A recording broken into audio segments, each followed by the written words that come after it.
Hey guys, welcome back to another video. This is a video that I've been wanting to bring you guys since 8.3 has been released, but I decided to wait a little bit just so it's genuine and you guys knew that I experimented with Warlocks. So if you don't know what I'm talking about, I'm bringing you an 8.3 Affliction Warlock PvP guide. Now, I am so happy to bring you this because I've done so much testing right now and I have a solid build that I think you guys may like. Some things have not changed. There's about 2 builds that I will talk about in today's video, but let's just jump straight into it. No time's like the present, as they say. So basically, going to start off with the talents. Now, I run this build a lot. So this is going to be the first build I'm going to be talking about. There'll be 2 builds, timestamps will be in the description down below. Now, from the first set of talents, I go with Deathbolt 100%.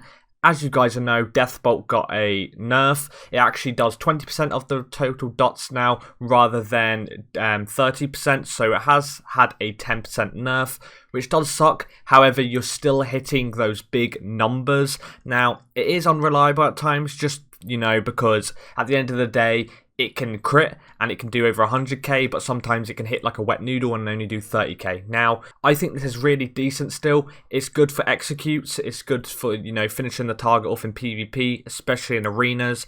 It's nice for solid burst damage, and that's what you want to be picking for this build. The other 2 are absolutely fine, but Deathbolt is the prio here. Now, 30 talent, you can experiment here.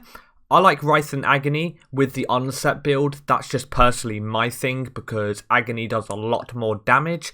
And instead of going with obviously your Cascading Calamity, which increases your obviously your haste, you don't want to be going that because your dots can be dispelled. Now, you could argue that Xrathis, if you play the PvP talent, Endless Affliction, right? Even though they dispel your dots, this puts another affliction onto the target, and therefore you're doing a lot more damage. However, I just think that Onset is better overall, and I wouldn't prioritize Cascading Calamity. So that's why I would play Wrath and Agony here. The other 2 are absolutely fine. Siphon Life is good for healing, and Absolute Corruption is still decent for Battlegrounds, but for Arena specifically, Wrath and Agony is the way to go.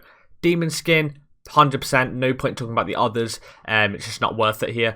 Same with the level 60 talents. Vile Taint could be good against melee because it reduces their movement speed, but with the current meta, you know, going against cleaves and everything like that, they all have effects to get out of this, so I think Phantom Singularity is just better for that overall heal.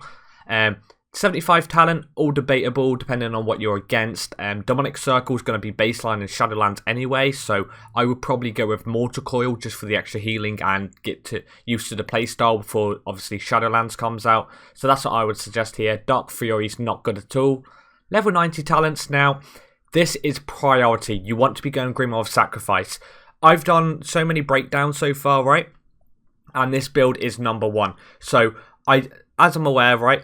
I just did 3 tests on target dummies in Borealis, right? The triple stacked ones, right? What I decided to do was try out this build, right? I also just tried out the Drain Soul build, which is the same as this, apart from Drain Soul. And then I also tried out the Nightfall build with Shadow Embrace. So these are the 3 builds that I've actually played.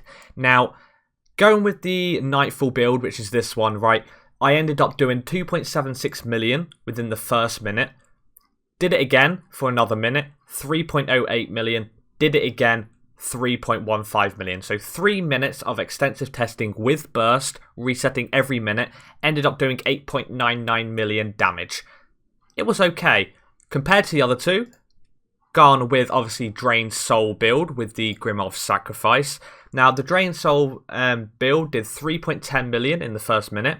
Second minute, 2.89 million. Third minute was 3.02 million. Now you're looking at 9.01 million damage. So this actually beats the Nightfall build. Now I like the Nightfall build, but you can tell by the numbers. The numbers don't lie, right? Now I know it's situational, but I tried going with Deathbolt with this build, and I ended up doing 3.22 million, followed by 3.08 million, followed by a nice 2.98 million. So it's round numbers, nearly all about 3 million. That ended up getting 9.45 million DPS. So I think the Deathbolt build overall is a solid one to go for. Even though it had nerfs, I still think it's really, really good if you pair it with some certain traits. Then I would go for the Drain Soul build and then the Nightfall build, personally. Now, I say Grim of Sacrifice is the best here because it's always literally your second damage ability. It's like 20 to 15% of your damage, so I always use this. Now, you lose out on Devour Magic from your pet, so you cannot purge any buffs. So if I summon my Foul Hunter, what I mean by this is he has the ability Devour Magic, which allows you to steal a beneficial magic effect from the target, and then it removes it. So it's really nice, taking off pre-stamina buffs, you know, mages buffs, everything like that. But I still think Grim of Sac is the way to go for the damage. Last one, I've also tried with Creeping Death and Dark Soul. I prefer going with Dark Soul. I tried the Nightfall build, which is this as well, with Creeping Death. But in my opinion, it doesn't make it proc any faster. The Nightfall, it literally doesn't proc any faster, so I didn't really want to go with that. I think this is the most solid build to go for. So this is definitely build number 1 with Rotten DK as the top. To be fair though, in 2v2 arena, you don't want to be using Rotting DK. As I'm aware, I don't use it. If I tell you, basically, Netherward's always the option to go if against casters or anyone that can put you in a full CC chain. Demon Armor's 100% priority unless others... No, 100% priority because if you play Endless... If you play... what's it called? If you play Conflict and Strife, you don't get Demon Armor, you actually get Endless Affliction. So you want to be going Demon Armor at all times, no matter what. Then the top one, I like to go with either Curse of Weakness against melee targets, or I like going Curse of Fragility against, you know, squishy targets if I want to burst them down. That's absolutely brilliant. And then what I'll do is I'll go over my Azerite traits now, and then I'll go back and talk about the second build. So I'll try not to make this video too long for you. So, the ideal traits, right, at the moment, don't look at my traits, just pretend they're not there, right? The ideal traits you want to be going with this build, I'm going to tell you now, right? You want at least 2 sudden onsets, right? 3 would be ideal, so 3 sudden onsets, and then I would personally like 1 inevitable demise, and either, right, 1 Cascading Calamity, and 1 Racking Brilliance, or I would really, really love 3 onset, 1 inevitable, and then the rest Racking Brilliance, because every time your agony does damage, it's going to increase your intellect by a lot. So every time it generates a soul shard, it's going to increase your intellect, every other soul shard, sorry, going to increase your intellect by a lot, right? This is going to be absolutely ideal for PvP because you're going to put multi-pressure on every single target and you can have insane amount of damage. So I personally would go that. So just to sum up, 3 onset, 1 inevitable demise, 2 Racking Brilliance. That's what I personally would go for, just for the overall damage. Inevitable demise, when it hits 50 stacks, you'll be able to laser people down. And with the essences I'm going to be talking about now, it's just going to be so ideal. Right, here are my essences. So I'll go on Breath of the Dying in the main slot, just because it's a new essence and it actually does a ton of damage, man. When they're below 30% HP, you're going to be getting this off on a 15-second cooldown. It is ridiculous. I think it's better at the moment than Crucible of Flame. Now, I've always used Condensed Life Force. I've played this build. This is how I got to 2.1k. Condensed Life Force in the main slot, and then followed by these 2 as the off slot. Really nice, however. Condensed Life Force has been nerfed by 2%, so your damage is increased by 3% now, not 5%. So, with that, you know, change happening, I decided to experiment with Breath of the Dying. Works like a charm, man. I think the main slot you want to be going is Breath of the Dying now. You can also go with, obviously, Conflict and Strife, depending on what you're against. More multi-cleave teams, you want to be going, you know, maximum survivability. However, the way I play, I'm always on the offensive. I don't like playing defensive because as Affliction Lock, you need to get your damage out, right? So this is why I play this. I say the 2 best major slots for Affliction Warlock is Breath of the Dying and 100%... No, I'll give you 3 actually. Breath of the Dying, Crucible of Flame, Condensed Life Force. That's the 3 I'm going to be playing with 100%. I probably won't swap them out. The only one I will swap out is Condensed Life Force for Conflict and Strife, but that's about it. Then the minor essences, you want to be going Crucible of Flame if you're not playing it as major. Then Vision of Perfection 100% of the time. You never want to switch Vision of Perfection out because your Dark Glare can get short cooldown. And then the last one, if you unlock 75, I would probably play Lucid Dreams just for the versatility and healing. But it all depends. If you don't have Conflict and Strife in there, always put Conflict and Strife. So, you know, so if I sum up, 4 majors, depending on the compositions, you want to be going Breath of the Dying priority, then Crucible of Flame, then Conflict and Strife, then Condensed Life Force. The minor ones, if you're playing the build I'm currently playing with Breath of the Dying, then you want to be Crucible of Flame, Vision of Perfection, Conflict and Strife. Okay, that sound good? So that's this current build. My priority as an Affliction Warlock, this is going to stay the same. It goes Haste, then Mastery. Around 25% Haste to 30% Haste I stop at, and then I stack the rest in Mastery. Now you're probably thinking, Xrathis, why not Versatility? I'm going to tell you why. Versatility, in my opinion, is not that great. Everyone's probably going to be like, oh my god, Xrathis, why would you say that? Versatility is like the best stat ever.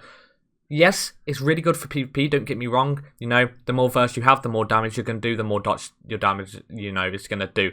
However, I just don't see it being good, because at the end of the day, I've tried with this Mastery build. I have 68% Mastery baseline and 27% Haste.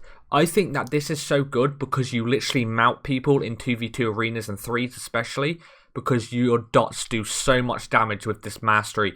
And if you have a lot of Haste too, I know that obviously when you use your Dark Soul, you get more Haste. So this is actually going to, you know, pop up to 65% Mastery.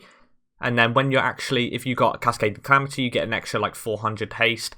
And there's just so many spells that actually work in Arena. You're going to be looking at upwards of 70% Haste in Arena. And then Mastery is going to be around 70%. So I think that this is much better than the Verse build, because the Verse obviously makes you take less damage and also gives you more damage. And I don't really think it's necessarily, especially as a Warlock when you have Soul Leech, man. I just think Haste Mastery is the way to go. Go around 25 to 30% Haste. I would say 30, and then stack the rest of Mastery. And I'm going to tell you, you're going to love this build 100%. I used to think, oh, Haste and Verse is the best. Then I started stacking Mastery, and oh my god, I would mount people in 2v2 Arena. They would go, haha, we're against Affliction Warlock, and they'd be running behind the pillar like, what do we do? And they'll just rot them down and they'll die. Really, really insane. I'd beat like comps like Destro Druid. I'd beat comps like Monk DK. I'd beat loads of comps that I shouldn't. Again, I beat like Demon Hunters, Druids. It all depends. I actually have games to show you leading up to 2.1k. So if anyone who, you know, is saying, oh, Xrathis, no, you didn't beat anyone, I will actually show you those games. So be sure to obviously check that out. Obviously from 8.2.5. But the next build I want to talk about is obviously the same build other than Drain Soul. Now, Drain Soul got a buff just to replace the use of Death Bolt. Now, I think that this could be a good build, you know. If you like playing with a pet, then go to Haunt, and then probably, yeah, then go to Haunt and then swap out Grim Sack. However, I still think Sack's ideal. Drain Soul's obviously decent, but the only reason why I don't want to play Drain Soul in PvP is that you get Shadow Locked too many times, you know. As an Affliction Lock, you want to put out your damage. And if you're getting, you know, stun locked all the time, kicked on your Drain Soul, you're getting stunned, you can't put any pressure out. So the reason why I don't like Drain Soul is because you have to channel it, and then, you know, at the end of the day, you're not going to be using your Drain Life as much, and it does 1000 mana per second, so it eats up your mana a ton. And as Affliction Warlock, especially in raiding, I lose out a lot of mana every boss fight. So I like Death Bolt purely for the fact that it's instant cast and only uses 2000 mana. However, when you drain Soul, you're going to be getting like 20 casts off a game at least. That's 20,000 mana gone per second. And this channels for, what, like 3 seconds? So, yeah, 4 seconds it channels for. So you're looking like, you know, lot of mana spent. So I personally like this build, but could be definitely worked on. If we had what's it called? Mana tap, like to get more mana back. I actually think this build could be really decent. However, in the current meta, I think Death Bolt's just more efficient. But that's my thoughts on the matter, guys. If you did agree with me, let me down below. Let me know down below. That's what I meant to say. I just want to sum up though. So here is my build. It's the same as last build, unfortunately. I could still see Siphon Life being really decent in this patch. Same with Vile Taint and like there's just so much you can actually build as Affliction Warlock. But I think Sack is ideal. And then Wrath and Agony, Demon Skin, Phantom Singularity, and Mortal Coils like the ideal ones, but you can experiment with the level 15 talents and you can experiment with the 100 talents. So it all depends on what you want to go with, but this is my build. I absolutely love it. I like playing the weaknesses too for the PvP talents, and I just think that people underestimate Affliction Warlocks at the moment. I think they do a lot of damage, especially, like I said, I don't have the traits at the moment to actually go to the build I want, but if I could, I would have 3 on set. I'd have 1 Inevitable Demise and then the rest Racking Brilliance. And I'll tell you, you will pump in DPS. And then don't forget, you want to be going Haste, Mastery, then Verse. Okay, guys? Alright, well, that's it from me today. Hope everyone enjoyed it. And yeah, let me know in the comments down below if you agree with me. Alright, guys. Catch you in the next one. Peace! Hey guys, before I end the video, I completely forgot to mention the rotation for Affliction Warlock, so obviously check this out. I'm going with the Deathbolt build, as I've mentioned in the whole video. It doesn't matter, to be honest, because the rotation's basically the same, other than you're not using Deathbolt, right? And obviously, if you play Haunt, then obviously it'd be a little bit different.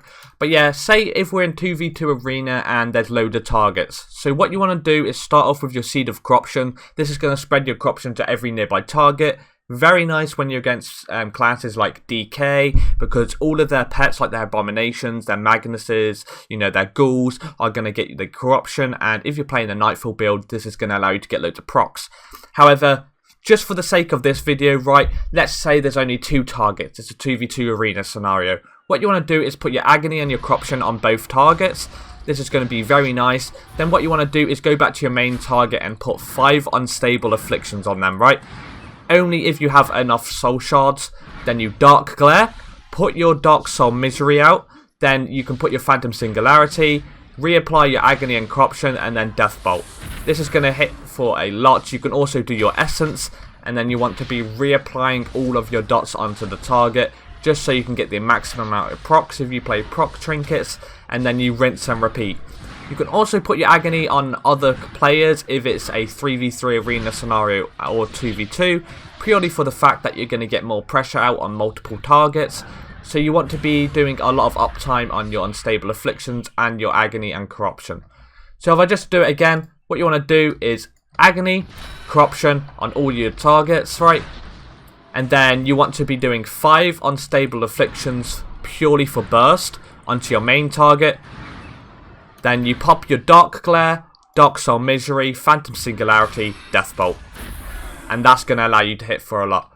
So you want to be keeping your unstable affliction out on multiple targets. If you play Conflict and Strife, this is going to be absolutely amazing, because if they dispel the dots, then it's going to reapply your unstable affliction onto that target. So it's really nice. But yeah, let me know in the comments down below if you want to see a PvE guide and also those 2v2 arena games leading up to 2.1k. Also, make sure to leave a like, comment down below, and also subscribe to the channel, guys. I've been Xrathis. Really hope you did enjoy today's episode. See you next one. So, peace!